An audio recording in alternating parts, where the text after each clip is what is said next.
14 से पहले जो पत्रकार जो लिख रहे थे वो 14 के बाद क्या लिख रहे हैं, और 14 के बाद भगवान ने करे कभी 34 आ गया तो क्या लिखेंगे मैं और आप देखेंगे इसमें क्या दिक्कत है, वो लिखते ही हैं। तो उनकी क्या चिंता करना,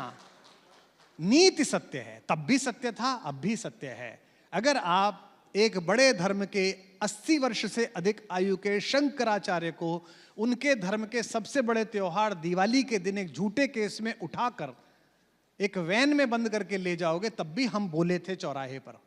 इसलिए नहीं बोले थे कि सरकार दूसरों की और दूसरों की आ जाएगी, इसलिए कि वो बात गलत थी, और इसलिए अब भी बोलेंगे। अब सरकारें इस प्रकार की तो लोगों को ऐसा लगता है। बाकी एक कवि के लिए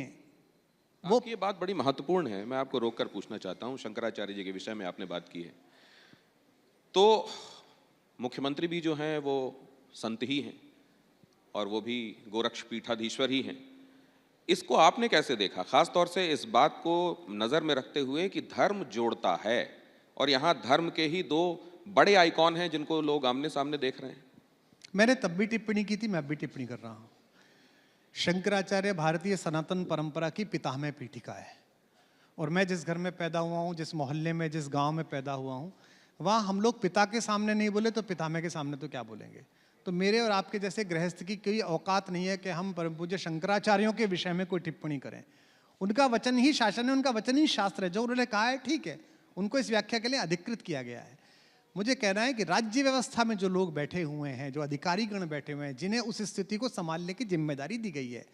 उनको ऐसे मामलों को डील करते में सचेत रहना चाहिए। जैसे अयोध्या से यतीन्द्र जी यहाँ बैठे हुए हैं, इसी अयोध्या में 500 वर्ष पूर्व जब बाबा लिख रहे थे तो यह भी स्थिति थी कि नवाब का सैनिक अगर गुजर रहा है तो जो तिलक मैंने माथे पे लगा रखा, अगर ये लगा रखा हो तो दीवार की तरफ मुंह करिए, अन्यथा आप पर दंड पड़ेगा और अन्यथा आपको दंड देना पड़ेगा। उसी अयोध्या में दूसरा नाम गूंज रहा है, उसी अयोध्या में सब कुछ आनंद में है, जिधर देखो उधर राम के नाम का जयकार है।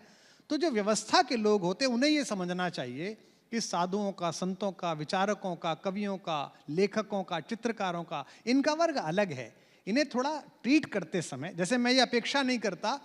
कि एक हत्यारे का इंटीग्रेशन करते समय एक दरोगा उससे सभ्यता से बात करेगा, जी महानुभाव तो आपने किस दिन हत्या की, आपने कैसे, किस प्रकार, आपसे ऐसा थोड़ी करता है। वो अपनी भाषा में ही करता है, दरवाजे बंद हो लेते हैं, उसकी अपनी लैंग्वेज है,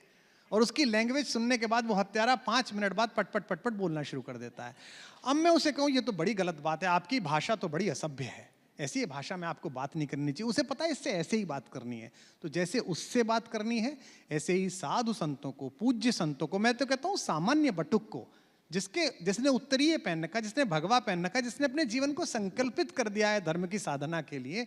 उसको डील करते समय, उससे संवाद करते समय एक थोड़ी सी मर्यादा, थोड़ा सा सम्मान और थोड़ी सी विनम्रता की अपेक्षा मैंने